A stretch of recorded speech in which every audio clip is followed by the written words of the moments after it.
Oh, my camera's just a little bit off. Okay. All right, excellent. So, today we are here to talk about book club. Um, I know that it's really early in America, and so it's very unlikely people are going to be able to join. It's like 7 a.m. on the East Coast, so at the earliest. But uh, I think it's still important that I put this out there while it's all still fresh in my mind. I just got done reading Nine Princes in Amber right here. Okay, I guess it's gonna be, it might be like backwards for you. But look at the size of this thing. It is huge. Okay, so this is the full collection of of Roger Zelazny's work. I have only read the first book, and this is the second time I've read it. Um, but I mean, as you can see, I've only like barely scratched the surface. But I still wanted to talk about like what I've taken away from this information so far. So let me make sure that the chat is ready to go, just in case anybody can join in. All right. Yeah, it's been a fun read. I will say that. Okay. So, wow. Let me just start by saying this, it is awesome. The book is amazing. But before I get too deep into it, I really would like to start with what is it that Appendix N offers dungeon masters? Because, I've only scratched the surface of Appendix N. There's a lot of authors, there's a lot of books in it, and I want to make sure I get through like the whole catalog of it. Um, but what is it that what Appendix N offers to dungeon masters? And so I think that like what I'm taking away from it is, first of all, we see where Gary got his inspiration.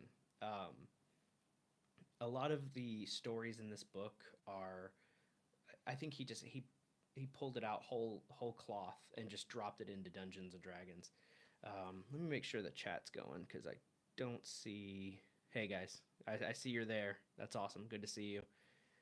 All right. I'm pretty sure you should be able to chat with me. If not, I'm sorry. Yeah.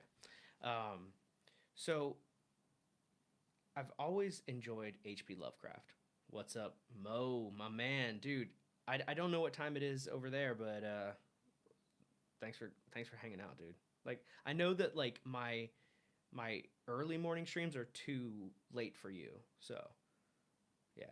So I'm glad that you can join us. So I'm just talking about Appendix N, and so what Gary's done is he takes a lot of content from these 1950s, 1960s, 1970s authors, and he took it all and he dropped it straight into Dungeons and Dragons, which is great.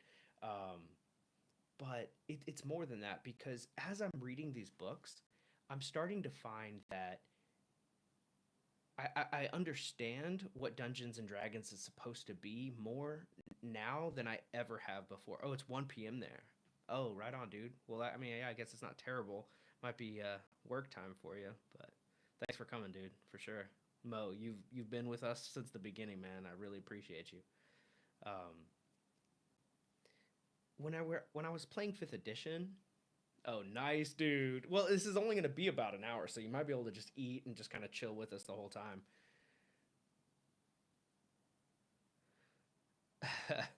Okay, so one guy says, so far I've seen 32 Indian streamers, 25 preaching people, 26 Roblox scammers, 25 Russian gambling, and now this. Well, welcome. We're talking about Appendix N and one book in particular, but I think that this discussion goes beyond all of that.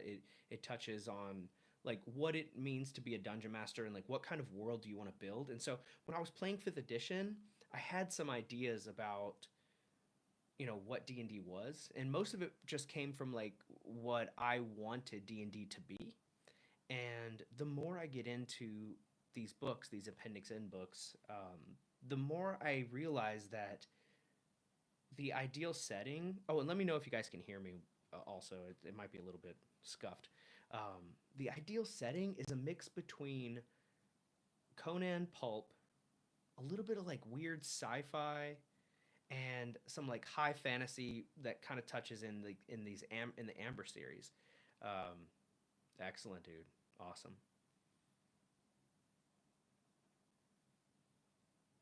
To be a DM is to be a lore master and know how to troll effectively.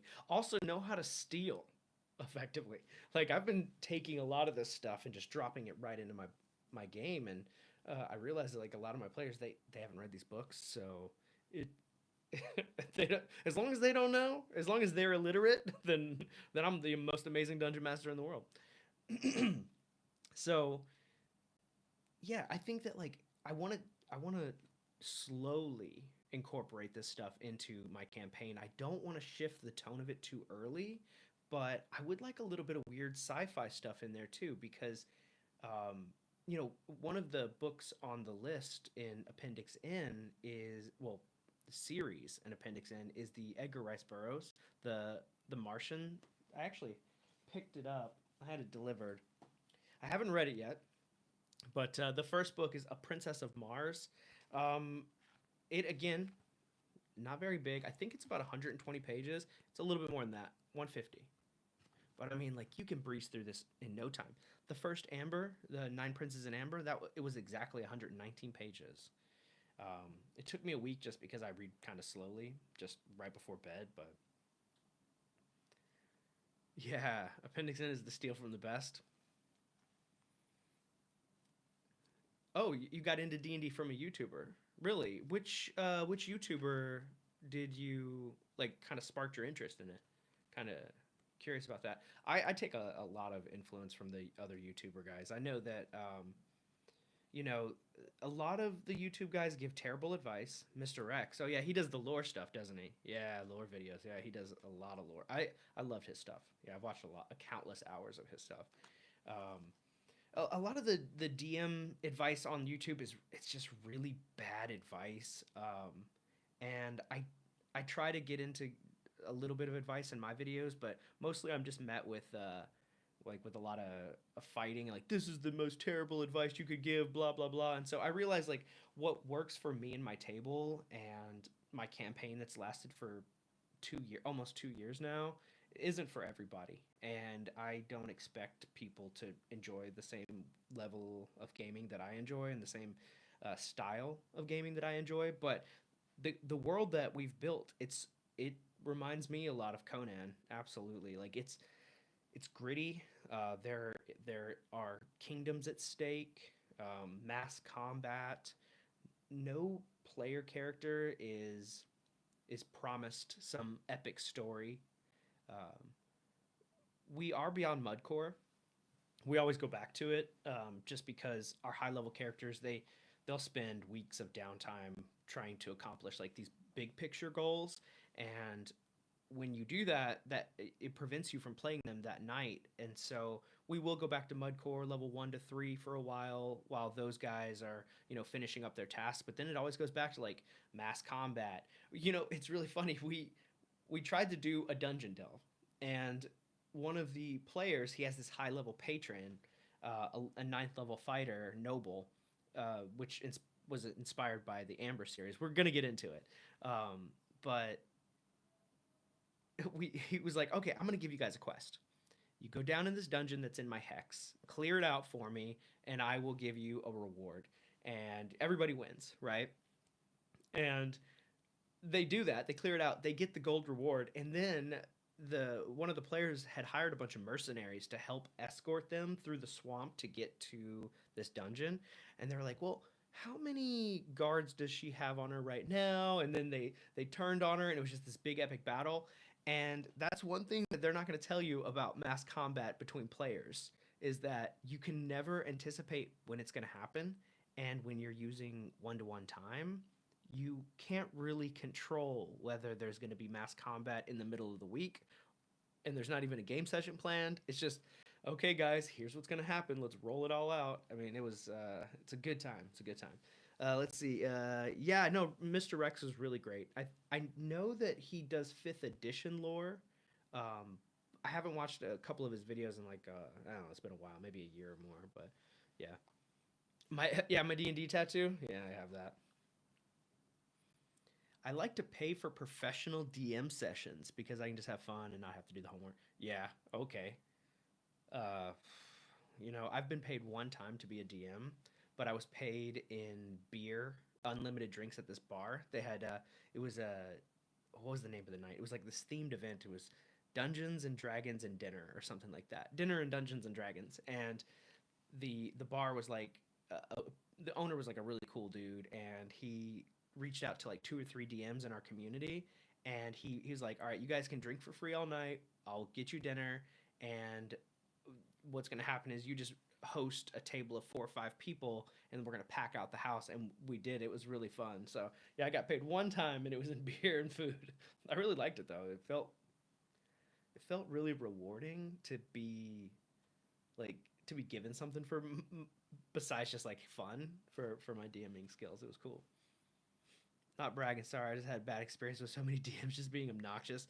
Bro, I'm telling you, man, DMs, we're faced with a real problem because if you want to learn how to do it, you either need a good DM to teach you, and that's the best way, hand down through the cult, like just the culture, the local friends and buddies, or you go online and you see all this terrible advice about how like you shouldn't do this and you should do that, and honestly, man, like 99% of Dungeons and Dragons YouTube is just absolute trash. I feel really bad for them. If you want some good advice, watch Black Lodge Games. Those guys are great.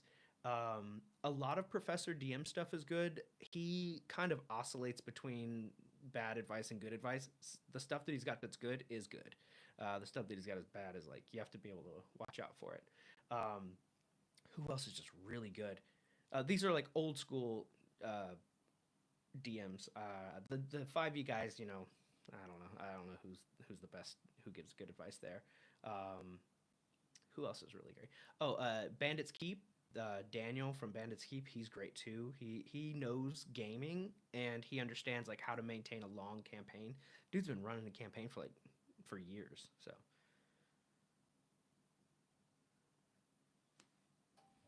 all right, it says you can have that without professionals. Yeah, get your friends into it and start. That's how I started playing. I always wanted to play, but no one would run for me. When I was 13, my one of my close friends, his brother-in-law was a dungeon master for, I don't even know the name of the system. I think it was GURPS because it was like a universal system. And we built a werewolf character, a guy who could like transform into a werewolf for me. And the process to build him was like 45 minutes, and everybody else built their character. It was like the whole session was building characters, and then we never played, not once. And I begged the dude. I was like so interested in like playing this character that could like shapeshift and like tear everybody up. And that then like a decade went by and nothing happened. And so I eventually just bought like a starter box and just ran for my friends. And that was fifth edition. Yeah. And I'm not trashing fifth edition. I play fifth edition sometimes. My buddies love fifth edition. That's the only thing they want to play. It's just my heart is old school games, because I like grit, like Conan. I like blood, and you just don't know what's gonna happen. And I like the horror of like the Cthulhu stuff. I love Call of Cthulhu. Yeah, getting friends is the hard part, bro. Sad face. Oh, they aren't much into it. Yeah, I mean that is a problem. We don't have that problem. I live in Beijing. We don't have that problem here. It's just everybody wants to game systems and in really weird and just strange ways that I don't want to play those games. They all want to do the same kind of general idea. You got the same 4 characters at the table. They're all best friends. They're the get along gang, and they go on an adventure, and then they get as far as they can in one night, and then they freeze time, and then they have to deal with real life for the next like 3 or 4 weeks, and they cancel session, and they're like, oh, someday we'll get back to it, and then they'll play a session, be like, what happened? I don't remember. Oh, it was. I remember there was like we're going after a troll, right? And I was like, yeah, that was it, and you can't really invest too much in that kind of system. I prefer more like I don't know. I think I want more out of my games than that. And so we use 1-to-1 time, which means that the clock never stops. If you can't come to next session, it doesn't matter because your character's already back in town with everybody else. That's how we end every session. You're back at town, or you're in a safe place like a camp or a keep somewhere on the map. And the guys who can come, they make the party up. And so every week it changes, like maybe one or two people like will rotate in and out, but like there's always going to be a group. And they choose what we do. I start rolling up on random tables. I do the travel. Everything's accounted for, and you don't get like necessarily big bad evil guys and like this narrative arc that goes up and down and like but you do get these intense connections with the villains that do surface um, through the players' choices and through the tables. And it's not Critical Role, um, but it is really fun. And our campaign is almost at 2 years. Next month is 2 years, which is a really big deal for me. I've never come close to that. I in fifth edition I ran some 7 month long campaigns, and I was really proud of those. 7 months was like pretty intense, but most of the 7 months was us just trying to schedule it because everybody's got jobs and kids and travel, and so um, yeah, this is 2 years of an always on campaign that the, the clock is just always ticking. D&D duet is also fun. Yeah, so if you can get like a girlfriend or a wife, you can play Dungeons and Dragons one on one. I do have a couple videos of my wife and I playing doing that, and as we're playing, I we do kind of get into not just like role playing and like rolling dice, but also how you could do it at home, because that's the whole point of the Scudder for Mike channel, is to give people ideas on how they can play this kind of game at their house or like with their friends. And so most of it I try to do like educational videos, like how to's. Yeah. When's the next duet coming? Well, we're working on it right now. But so right now I'm reading Masks of Nyarlathotep, but I don't know if we're gonna do a duet with that. But that is what we want to play. We want to play Call of Cthulhu. Roxy loves Call of Cthulhu, guys. She's obsessed with it. She's making me read this much of a campaign so she can play Call of Cthulhu. But I think if we're gonna do a duet, it's gonna have to be something smaller, because that is like a massive thing. If we'd never finish it, yeah. Well, yeah, definitely start smaller. How did the Cthulhu game go? Yeah, what was the topic of Appendix N? Right, right, right. So the Call of Cthulhu stuff, we are gonna do that. We might do a duet with that. But yeah, so you're right. Let's get into what the stream is about. We're talking about Appendix N. We're talking about Nine Princes in Amber. So right now, I am alternating between Robert E. Howard Conan series, the H.P. Lovecraft, all of his short stories, the Cthulhu mythos stuff. I'm reading the Nine Princes in Amber on rotation. I'm gonna hop in some Edgar Rice Burroughs next, and then we've got Jack Vance. Now, uh, as you know, like Jack Vance, if you mix up the name here, you can make Vecna, and that's where Vecna came from, the Hand and Eye of Vecna, back in like the original Dungeons and Dragons. Um, I've read some of these stories before. I'm going to get into this too. So it's just a constant cycle of rotating short stories, but I think I am going to hold off on Robert E. Howard until September. I've got enough things to rotate because Cimmerian September. So it's just all Robert E. Howard all September, and we're going to be getting into all of that in the book clubs. But Nine Princes in Amber, dude, let's get started. At first, when I started reading it, I thought I had the wrong book. I was like, wait a second, is this how it went? Because last time I read this, I was like, I was in high school or something, maybe even not in high school yet. And I was like, is this the right book? That's not what I remember. I remember like there was a bunch of war, And then I was like, oh, right, right. I got like 3 pages in. I was like, that's it. Yes, this is it. So brilliant the way that Zelazny delivers the revelation of who Corwin is.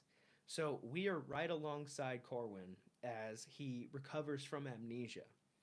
And he was in an accident, a really bad accident caused by somebody in the story.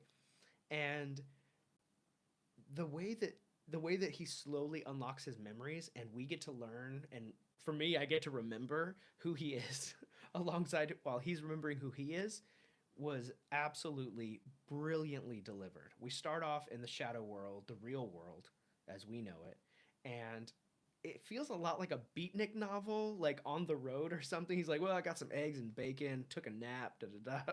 It's pretty brilliant. But then, he finds his way to his sister. We start unlocking a little bit of dialogue that like kind of leads him into believing that there's conflict in the family. And soon after that, a brother shows up and they have this massive like slaughter. They battle it out with some like shadow monster creatures. Excellent descriptions. The entire time you're alongside the hero throughout the entire journey. And it doesn't ever feel, it doesn't feel slow because it's only 120 pages. He's got to keep the action moving. So through that 120 pages, several years pass.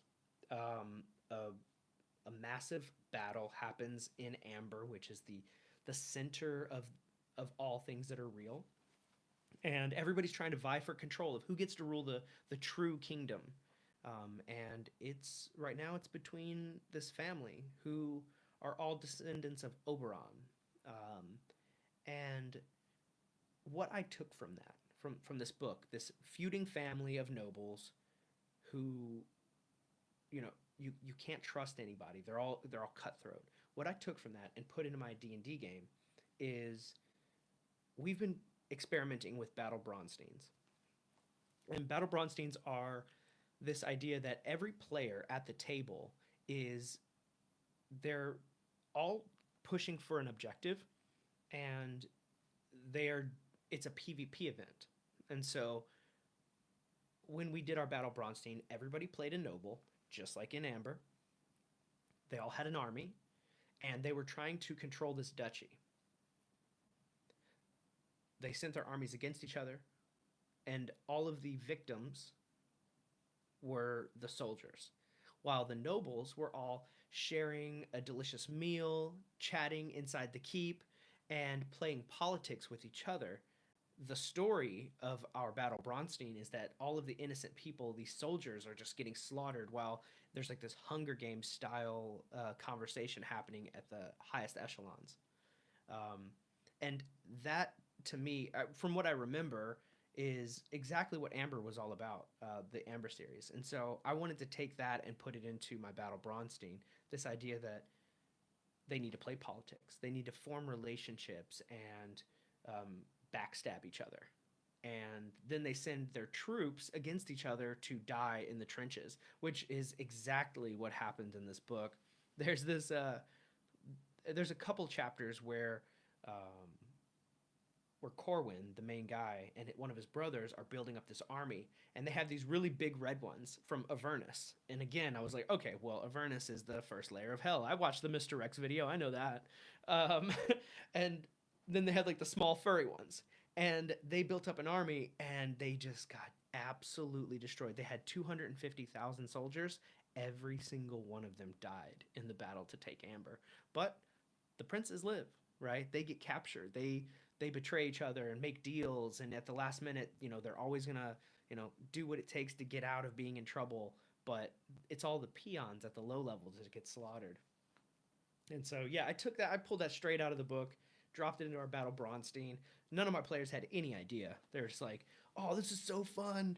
We get to kill each other." Because again, Dungeons and Dragons, if you watch YouTube, you're getting this idea that everybody's in the get along gang. We're all best buddies, and like maybe we bicker a little bit, but it's all role play. It's fun. But at the end of the day, you're still in the get along gang. You're still just best friends, and you're going to do whatever it takes to protect each other. But if we really look at that, like the paladin, the lawful paladin, and like that rogue thief guy who's always like trying to backstab people and rob them, even though like in fifth edition we're in Pathfinder, everybody's like, oh, well, you rascal, you, well, I'll just look the other way. That's not really what would happen. If we're really role playing this, the paladin would start going after that thief, but the thief or rogue, whatever, would never allow the paladin to get anywhere near him. He would never allow the paladin to have that truth about what it is that he gets up to in the shadows. And so at my table, those players are going at it with each other. They're trying to either kill each other or misinform each other, lead them off and like on wild goose chases. We have PvP at my table all the time. It is a very normal thing now. Ever since we've done the Battle Braunstein, it's PvP. Everybody's a little worried all the time now, like who's coming after them. I got a text today saying like, oh man, I'm so ready for July 31st when we get a troop resupply, because with 1-to-1 time we have a mercenary resupply once a month. At the end of the month, new troops come into town. You can hire more people. And the guy was like, Mike, as soon as the resupply happens, I'm going to text you, and I want to get as many of these mercenaries as I can because I know that they're coming for me next. He says, I did it last week with Call of Cthulhu. All players were in different cults or secret societies, all wanted the same artifact. Little bit of Braunstein, huh? Okay, dude, Mo, that's awesome. So, yeah, maybe like there's a cult to Azathoth and a cult to Cthulhu and then Nyarlathotep, and everybody's going after an artifact, so like the cults have to clash. Dude, I want to hear more about that. That sounds awesome. Like I love Cthulhu and I love Braunstein PvP, so that, I mean, like that sounds really cool, dude. Yeah, PvP is awesome. Like again, it goes back to YouTube being like terrible advice. They'll say, oh, like you shouldn't allow PvP. Feelings will get hurt. That is the opposite of my experience. When we do PvP, like everybody's having so much fun because each of the players at the table, like they have some power, right? And they'll start like they'll leave the table, go to the other room, like, all right, here's what we're gonna do. If you move your troop forces over here and I bring mine down around this side, we can pinch them in and we can kill them. But then like they go to do it and they realize that they were being betrayed the whole time, and it's like, and the look in their eyes, they're just like, how dare you? It's absolutely fun. We did a traveler, like the Bro SR guys. We did a traveler Braunstein. It only lasted 2 turns. We were okay. So let me give my side of the story now that we're not on Dundermoose's stream. So Jeffro Johnson was the dungeon master, well, for Traveler, the DM, the GM. And hi, Debbie. Hello. Good to see you. And so he's running the show, right? And he tells us, he's like, look, there's only going to be one winner. I want you guys to push for Braunstein. Let's see what we can do with this system. Let's see if we can make it a PvP event. And so it's all played through like text on Twitter. And I found an alliance with Dundermoose, with Harmony Ginger, and a guy named R-Dubs. And we were making up our own little alliance, but Dundermoose was just a murder machine. He was just going around killing everybody. He betrays our alliance in the middle of it. Everybody's texting, laughing, just uncontrollably. They're all in America, so they're probably at home with their families laughing through text. I'm at work. It's like 11 o'clock, and I just bust out laughing because I'm over here like getting betrayed. I'm trying to like figure out a way that I can get Dundermoose before he gets me. Harmony Ginter's in the backseat screaming like, no, don't kill us. PvP is absolutely so fun. Debbie, thank you. I think you're cool. Thank you. Yeah, I mean, I really appreciate you watching the videos. I'm still learning.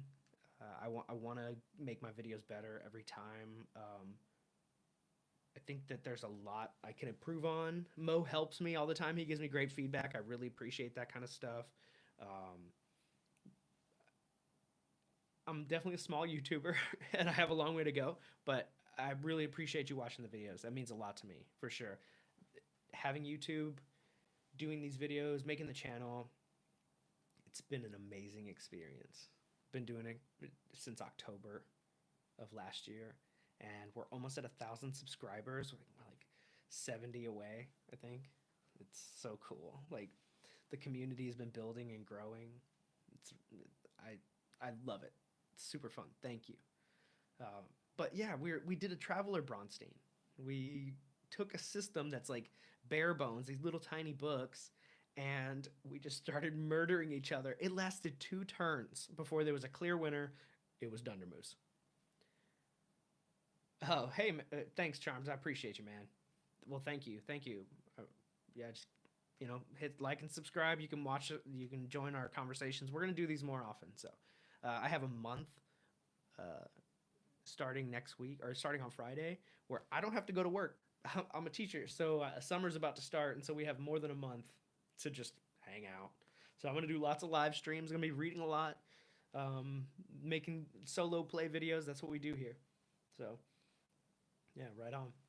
So yeah, pull as much from these books as you can. I've been stealing from mostly from Conan, to be honest. There's just so much there that you can use in your Dungeons and Dragons. Like I use giant spiders now because they're just so much cooler than I ever thought before. Whenever I was running fifth edition, I was like, okay, a giant spider. I don't know, that's cool, I guess. But now that I read Tower of the Elephant, I'm like, oh, dude, I can use these in so many different ways. I used the amber the noble houses for my Braunstein. I've got I've got influences coming in, and I'm trying to absorb them as much as I can from this Appendix N stuff because I know that this was the core of what Gary had in mind when he made this game. And so if I use that as a guidepost, I can figure out what it is that has staying power for Dungeons and Dragons. Not guys, I don't know I don't know how people play in games with with cat people and turtle people and some of these classes that they're making. It's just so cheesy to me. I'm like, if I'm gonna play in a game, here are the races: human, dwarf, elf, and halfling. That's it. I can't do all this like these weird. I'm not trying to be offensive, but cat people is just nonsense. Dog people, bird people. Oh, I've got dark vision. I've got dark vision. No, that's not what Gary had in mind. I promise. I don't even think he wanted to put hobbits in the game. I remember him being like, I don't like those. I don't like elves and that stuff. But I mean, if you look back to OD&D, it's like fighting men, and then some elves and dwarves and halflings. Cheesy is cute. Yeah, okay. And I get that if that's the game you're trying to go for, but what I'm wondering is how much staying power does that kind of game have? Like if everybody's playing like this goofy, silly, cheesy, cute, and it looks like a zoo, how invested can you really be? Or how I know that I can't. Like you can have a silly name for your character. I don't mind that. Like I think it's kind of funny, but once I start seeing like cat people and bird people, I kind of zone out and I'm like, this is just cheesy. There's no Appendix in stuff with those kind of characters in it, and I just can't really get into it. It should be a human centric game. Your players' characters should be terrified all the time of their heroes. I have this dude in my game. He has been playing almost the whole campaign. He's playing a magic user, and this dude has just got level 7, battling his way through with a D4 hit die, and he has drawn from the deck of many things not once but twice and pulled ruin both times. All his magic, all of his gold, everything gone. And both times we were like, "There's how are you going to come back from this? You have to pay your taxes. You got training costs. You got to like, where are you going to live? You're going to starve to death." And every time he comes up with some clever way to make it through. And he's lost characters in the campaign, but the beauty of an always on campaign where your players are terrified. When your character dies, you're sad. You're like, no, this guy, he was doing so great. But those deaths fuel the victories. When you finally get a character past like level 5 or 6, you have a little bit more staying power, especially magic user, because they have like a ton of spells at that point. And you start to see, you're like, oh, this is it. I finally did it. I have a knight, a character, and he is almost level 8.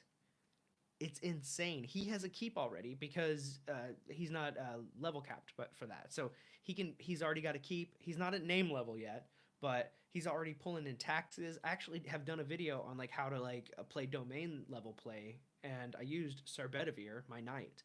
Um, Man, I mean, like, once you survive a certain point, like, this is awesome. This is what the game is about. You start to realize, like, I can send an army against this guy. And another thing is the players are texting each other, like, you better not touch this hex. This is my hex. If you come anywhere near it, we're going to war. Hello, RPG Dad. Wouldn't know about character death. I play smart and have been playing for 30 years. You've never had a character death in 30 years? What? What system do you play? I'm curious. 30 years. That's a long time, dude. I play it smart. I don't die. I love that. I mean, that's the mentality you have to have. And like, if you do die, you're like, well, rip up the character sheet, roll them up. 3d6 down the line. Almost all editions. Very cool. Are you going to buy the new edition? Well, they say it's not a new edition, but they're making new books, so with new rules. So, are you gonna get the new one? I am not. I have 5th edition, and I already don't like modern games very much. So, Rox says it is the way. It is absolutely. Like if your character dies, you gotta like you can give them a little bit of like a little sigh, and then you roll up your next character. You just got to go for it. Yeah, okay, you're gonna stop at 5e. I mean, we already have these books. They can't take it away from us. They can make silly new campaigns, and they can make new rules that are like really weird, like the Magic School campaign, where it was just like you go to prom and you're a barista and you make coffee. It's like, how is that Dungeons and Dragons? How is that Appendix N? Going back to the topic today, how is being a barista Appendix N? Blood, mudcore, Yeah, but I mean, I don't begrudge anybody wanting to buy the new stuff. Have fun with it. Tell me all about it. I'm not gonna play it, but same thing for the YouTubers. They're all. Let's talk about the new Ranger. Let's not. I will never click on those videos. I won't make those videos even to disparage and talk like trash about them for clicks. I'm not gonna do it. I can't. I don't know anything about them. I don't want to know anything about them. I could play BX for the rest of my life and be happy. I could play Advanced Dungeons and Dragons and be good. I just picked up the White Box by the Basic Expert. I did a video. It's an OD&D and chainmail. It's I think he took some liberties because he did make the attack roll a d20. But aside from that, like it's basically the rules of those two books. You put them together, you've got White Box, and it's super fun. There's enough random tables in there, and enough content in there for you to play forever. Like you don't need these new systems, and that's what they don't want you to know. Playing Twilight 2000. I don't even know what that is, man. Twilight 2000? Is it like it sounds like a vampire, like a is it like a future kind of game, like Cyberpunk? I don't know. Why do you need rules for that? It's a money game. New shiny edition. Need to sell. No, and I get that. I think it's important that if you like something or if you support this content creator and they're like making a product and you want to support them, there's nothing wrong with buying their product. I just think that like they WotC has such a huge corner on the market that if we just keep giving them money no matter what they pump out at us, like I feel like we're falling into this repeating cycle of complaining about what they make. They make weirder and weirder stuff that goes further away from the source material. We complain about it. We're like, here's another $50. I want to break the cycle. I don't want to give them money anymore. I want to buy Autark. What is the name of that? Adventure Conqueror King 2. When that comes out, I will buy that. The books are like the three of them together. There's a monster manual, a rule compendium, and a DM guide. It together, it's like this much content. I think from what I've been hearing, that is like the only book you need, like the only system you need to run anything. I am ready for Adventure Conqueror King. I didn't back it, but I will just buy it whenever it's done. Yeah. Post-apocalyptic World War III. Now that's cool, dude. That's neat. Yeah, I could get into that. Yeah, machine guns. Yeah, I like that. I actually I don't play any modern games. I have Cthulhu, which is 1920s. Is when I play. There are some modules that are like set in modern, but I don't play them. I don't have any. I have Traveler for the super future, Cthulhu for horror, and AD&D or basic D&D, basic expert D&D. Either one of those games is fine for me. And yeah, so I don't know, like have any kind of like modern games. Yeah, that similar to Traveler. Okay. Yeah, I like Traveler. I mean, it's a very easy game, like super easy. The player's book, the book one was 50 pages. It was like I read it in a day and I hopped into the Traveler Braunstein immediately. Yeah. So, let's hop back over to this cuz we've been going for like 42 minutes. I know some of you got to go back to work after your lunch. Where we leave off in book 1 is the war was lost. The massive epic battle for control of Amber was lost. Our hero was imprisoned for several years, but these people are I don't know if they're not immortal because they can be killed, but they age at a very very slow rate. And so a few years he was trapped in prison and he recovered and was very clever in the way he escaped, and now we're on a redemption path. He is coming for his brother, his older brother. He is going to take the throne. And I just want to keep coming back to how important it is that we're taking these kind of concepts of massive battles and throwing them into our Dungeons and Dragons game. Because, yeah, small scale fighting is cool. Going down in the dungeon is great. Like, you got to get the ruby. But if we look above on the surface, you know, who rules in this region? Who takes this hex? And what resources do these two hexes have? Is there a gold mine up here? Is there a port down here? The two kingdoms want each other's stuff, and the people who rule these kingdoms should be your players. Sure, you can name them if you want, but if you give control of these two kingdoms to your players, or if they level up a character to make their own kingdom, that's even better. But if you give control of these kingdoms, these players will fight each other, writing your campaign for you, and everybody's just going to be laughing hysterically the whole time because as a DM, one guy trying to control all the bad guys on the map, you can give this much energy to each one. But if you give control of a bad guy to one of your players, they can give all of their energy to it. They will come up with some just vicious counterattacks and betrayals amongst each other, and they're going to have a lot of fun doing it, and everybody's going to be looking over their shoulder, texting and trying to make deals with each other, and it is an absolute blast. That's what the Nine Princes of Amber was all about. They were just always calling each other on these little like cards and being like, hey, will you work with me? If you do this for me, I'll do this for you. I want to rule, but maybe I'll give you like this other area where you can rule beside me.